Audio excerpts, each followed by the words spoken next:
and listen closely. Everything is curable. We're in a new era, remembering what the earth has been whispering, shifting from conventional medicine's quick fixes beyond prescriptions.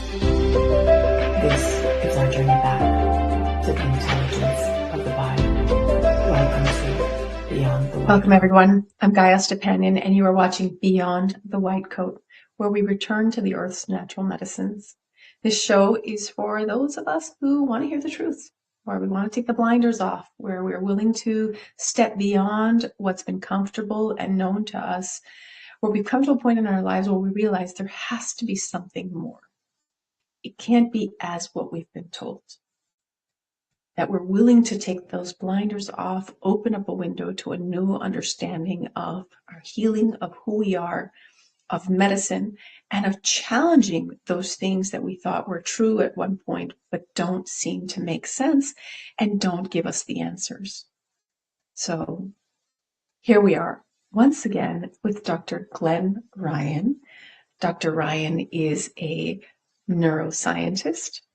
He is a Harvard and Stanford graduate, and Dr. Rein was assistant professor at the Mount Sinai School of Medicine. He's joining us again to have a conversation on energy and its role in healing and everything else for that matter, right? What is energy? What does it do? How does it play a role? How do we manipulate it? How do we influence it? How do we shift it? And how can we use it in our awareness for our own healing? So thank you for joining me again, Dr. Rein. It's wonderful to have you. Great to be here. So tell us a little bit more about your discovery of how to study energy really within a scientific field, right? Because you've dedicated years to really being able to, within a lab, explore energy, measure it, and see what influences it. Yeah, well, that's what scientists do. They measure things, right? Unless you're a philosopher, then you philosophize about things. But even biologists, well, particularly biologists, like to measure things. Well, of course, they can also just look at things under a microscope. But since I'm in sort of left conventional academia and conventional biomedical research science, I needed to come up with some kind of a method of measuring energy. Now, there is a method out there, but it's based on Kirlian photography, which is unfortunately not a method that's accepted by mainstream scientists. Although electrophotography is another word that they use, but it's exposing the body to a very strong electric field, and during that process, you're able to measure the energy of the body. But I've developed my own method, which is much more subtle and I think less disruptive to the biofield. The biofield is the energy field associated with the body, around the body, and is what I think is kind of critical for understanding how the body heals, because the energy has to the energy has to change before the body can heal. The energy informs the biochemistry and the physiology about what to do in order to heal. And therefore you have to start with just a good method of measurement. I developed my own method. It's a published method. It's a scientific method. For the record, we actually just did an experiment very recently where I measured my energy field before and after getting a treatment from Gaya. And it turns out that, yes, the energy field does change. It actually changes a lot. There was a 80% change in the amount of the energy and the flow of the energy by my method, which will be associated with cleaning out the energy, yes, and then actually increasing the amount and flow of the energy so that the body can heal. You need both, moral of the story. Absolutely. Totally agree. Couldn't agree Right. with you more. Yeah, absolutely. Exactly. Yeah. A healthy state of mind is a reflection of a healthy body. Mm. And, you know, if you're in pain, it can be difficult to get into that healthy state of mind. That the mind is critical, and that we have the ability to heal. But unfortunately, we've not been taught that, and we don't necessarily believe it because we are programmed by our parents, by our education, the school system, and by everything else, Church. and the church. Yes, that we need an external expert, doctor, dentist, chiropractor, whatever, to heal the body. And the very first thing we need to do is to deprogram the mind to go, no, we don't necessarily need that. We have the ability to do it ourselves. Absolutely. You know, it's interesting because the Hippocratic Oath in medicine has changed over the years. Before, the original Hippocratic Oath, which is what doctors swear to by practicing the Hippocratic Oath in their, once they become doctors, originally it talked about God, about working Really? with people, always respecting that God is part of the whole makeup of healing and nutrition, and that the patient was a key player in the role of healing. Now, today's Hippocratic Oath reads completely different. It's taken away the power from the patient. It's removed the mention of God. It's removed the mention of nutrition, and it's added euthanasia. And that the doctor knows best, Right. and the use of chemicals and pharmaceuticals are needed for healing. So the Hippocratic Oath has evolved over time, and it seems like it's just evolved to disempower us from being our own wise healers, and that God plays a role in that, or consciousness and, you know, source, versus the doctor is the all-knowing, godlike, wise one, and you better listen or else And you're in trouble. That's the programming that we get. And one, I can give you a good example from my personal life whereby I learned that lesson. I've done a lot of research measuring the effects of healers on DNA, the human DNA in a test tube. And I just did the basic meditation, so it felt the energy coming out of my hands. And then I measured the DNA before and after, and there was a change. I could actually physically change the DNA molecule sitting in front of me in a test tube with my own energy. Oh my God. Well, if I can do that, anybody can do that, as you just said. Exactly. And was so empowering to me. I can't tell you. I just walked away going, oh my God. I did it. I can do it. I can do it. We can all do it. You know, it's funny because, I had this experience. I must have been like about 19 or 20. I was at Kaiser, right? Big old health system in California. And I was in a waiting room and there was no one there. There was no receptionist yet. I was there early. And it dawned on me that I was going to get my menstrual cycle, you know, either any day or any minute. And sure enough, within a few minutes, it was like I brought it into being. I started getting cramps. I was doubled over. I started sweating. I ran to the bathroom. I thought maybe that'll help calm the pain. And then the pain just got worse.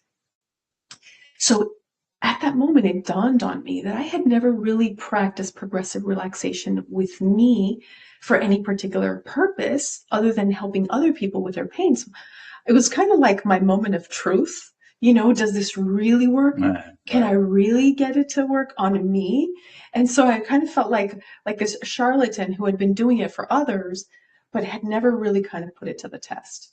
So I started breathing slowly, focusing on my toes, observing and paying attention to the feeling of relaxation in my toes, working up to my heels and my ankles and my calves and my knees and thighs. And as I came up to my, uterine area and ovaries, the cramps stopped and the pain 100% went away. And I was like you, in shock. I was like, oh my God, that actually worked. I guess I'm not a charlatan, and whatever I was doing with the patients at work really did help them. But the most craziest thing that happened was that I never got menstrual cramps again. Ever again. Ever.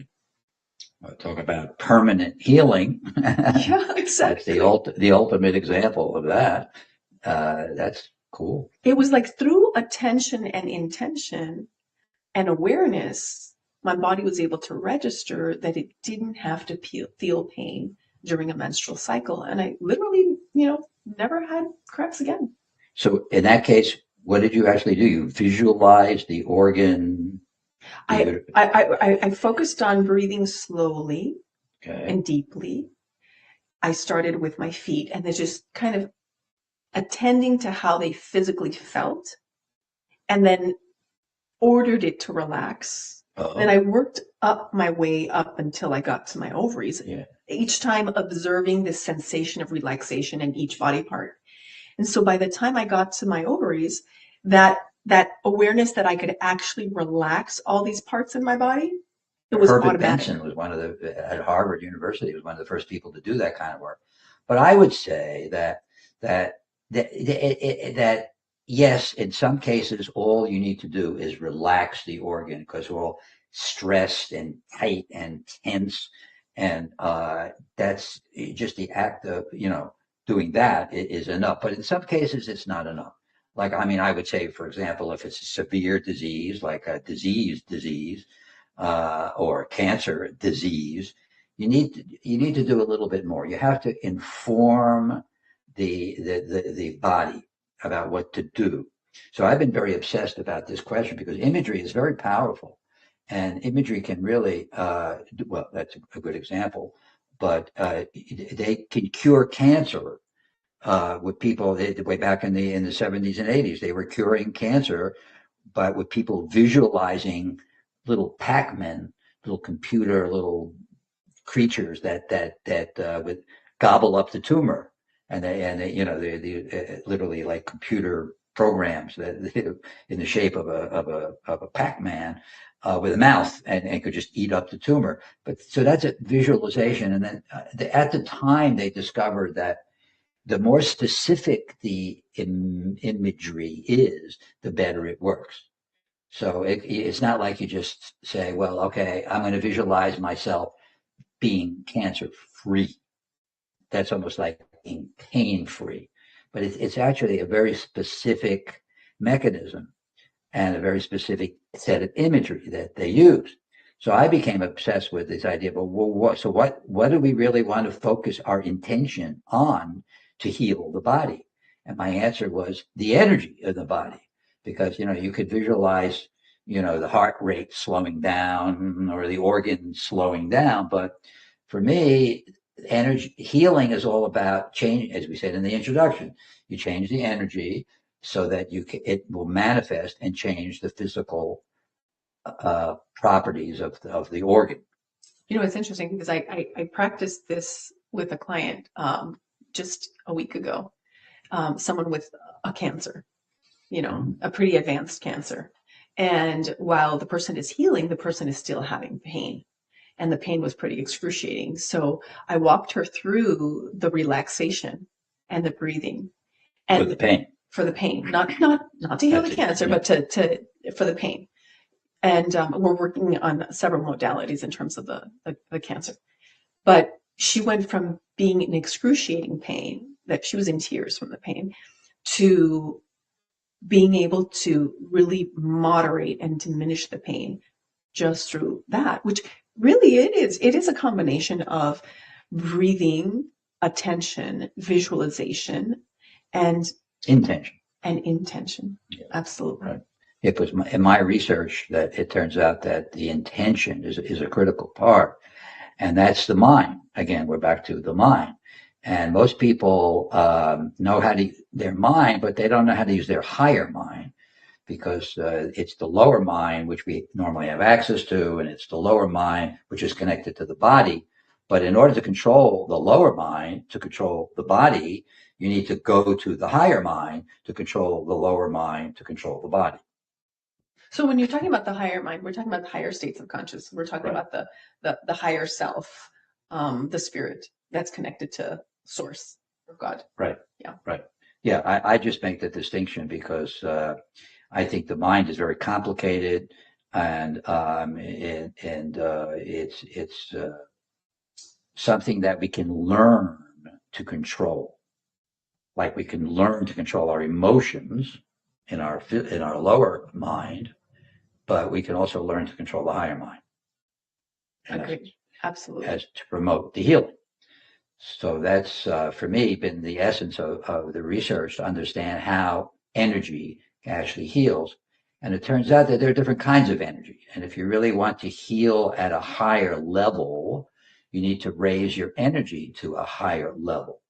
That with practice, we can learn to access that and control that kind of energy. And mostly in the case of divine energy, since it's so wise, it knows what to do. It's a question of getting it into the body.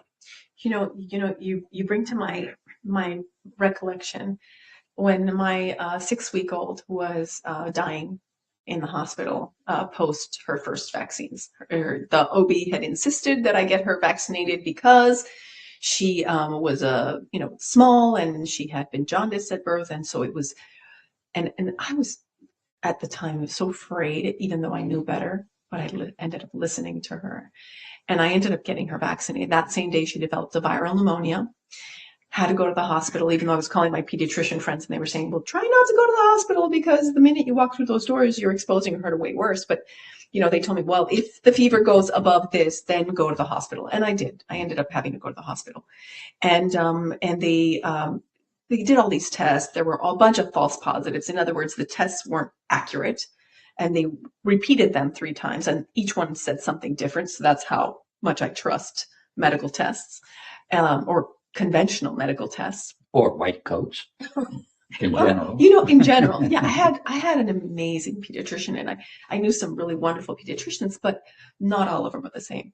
And the ones that really were wise knew that what you were thinking and what your opinion mattered. That you were equal part player in the whole dynamic of the healing. So here I have this little one who's dying. She was her blood cells, her red blood cells, were diminishing. Her reticulocytes, in other words, the point where you create new red blood cells, had stopped producing red blood cells. So she wasn't producing any more, and her white blood cell count was through the roof. And that was post penicillin. She had an allergic reaction to the penicillin, but no one on staff was able to tell me that she had such a severe reaction to the penicillin, or maybe they didn't want to say, that she stopped producing blood. Or red blood. So here she is, pale white. We've been in the hospital for about 3 weeks. They're preparing me to say goodbye. They're taking pictures of her. They're like doing little handprints and footprints, like mementos for me to like have of her. And my wonderful pediatrician said to me, he's like, listen, we think we need to do some pull some cells from the medulla and, do some testing there. And I said, can we just hold off? Wow. Can we just not do anything? Zero, because the only intervention that they were doing was really drawing blood every 2 days. So will you want to go home, lady, and just do nothing? Well, what are you here for? And he said to me, he's like, absolutely. That's how good of a pediatrician he was. Wow. He said to me, absolutely. I said, can we just hold off on any blood drawn for 3 days? Give me 3 days. Oh, okay. And in those 3 days, they did nothing. I was breastfeeding. And what I did was surrender her to God. Which, it reminds me of that divine energy. It's like when you realize that no one else is in control, and you just, and in gratitude and in love, I thanked God for the time that I was given with this child, that I wanted more, but that I was willing to put her in his hands. And 3 days later, they draw blood, and the pediatrician, my wonderful pediatrician, is crying on the phone. He's calling me. He's crying on the phone. He's on the tennis court when he got the results from the lab. They had, taken a sample of her blood, and she started producing blood again. Zero medical intervention, only divine intervention. Yeah, well, there we go. So the question then becomes, how do you access this divine energy? How do you get it into your body? I mean, it's already there. So it's just a question of bringing it to the surface, that's one way to activate it, so to speak.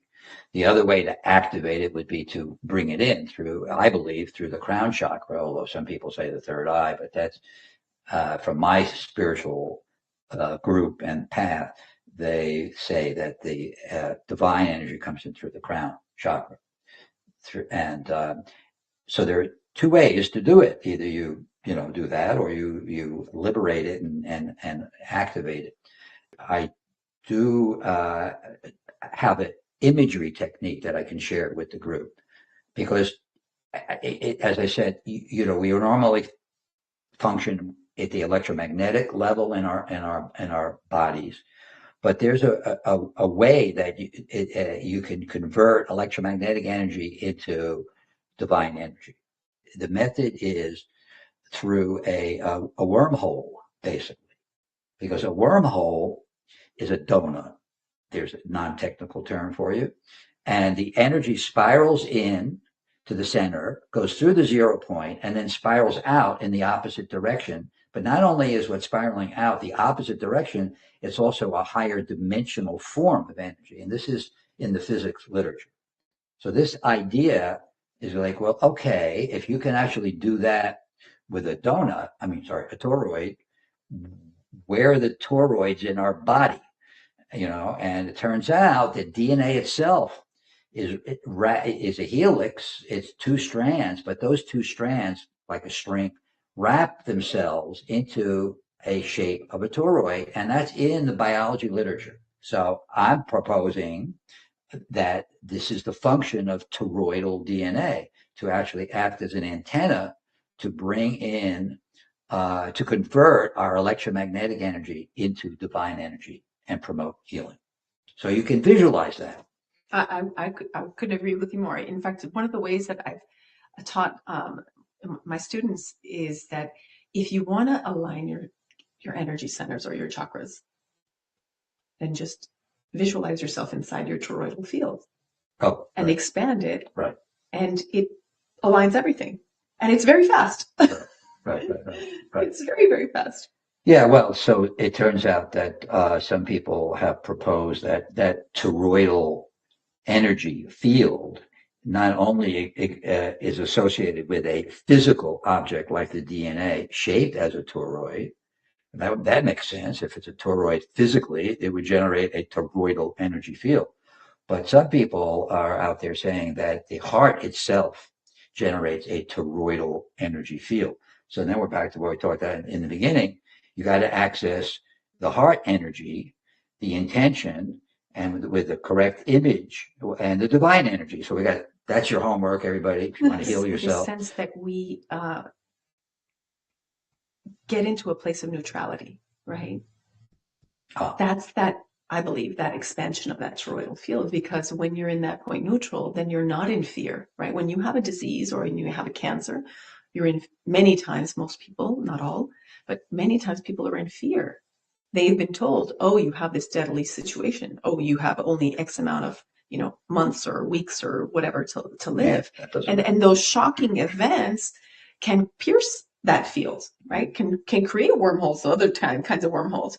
And so when you get into that neutrality where whatever people are telling you bounces off of you, where you're not focused on the disease, but you're really focused on the fact that you are this beautiful spirit beyond just the physical, and that we have all this beautiful power, everything becomes possible. Yeah, so it turns out it's not quite that simple as the 3 pillars I just outlined, because we have toxic chemicals in our body, which is one of the things that Gaya has an expertise in neutralizing, and we have negative thoughts and negative emotions, which are very detrimental. So you got to clean up your act, and almost first, actually, and then you can work on the okay, now that we got rid of all the negative, now let's bring in the divine energy and allow the body to heal itself. Absolutely. Thank you so much, Dr. Rein, for being here and for sharing this with everyone. This lovely conversation. It's a pleasure. I really enjoyed it. And I hope everyone can take those words to heart. So how can people reach you? Email's probably the best. What's your email? My email is the last name, first name. I couldn't get Glen Rein, so I got Rein Glen at Gmail. That's Rein, the last name. I also have a lot of lectures on YouTube. If you just type in Glen Rein, all kinds of lectures show up. Wonderful. Thank you so much for joining us on Beyond the White Coat. Stay tuned for more. And Glen Rein, everyone. Thank you.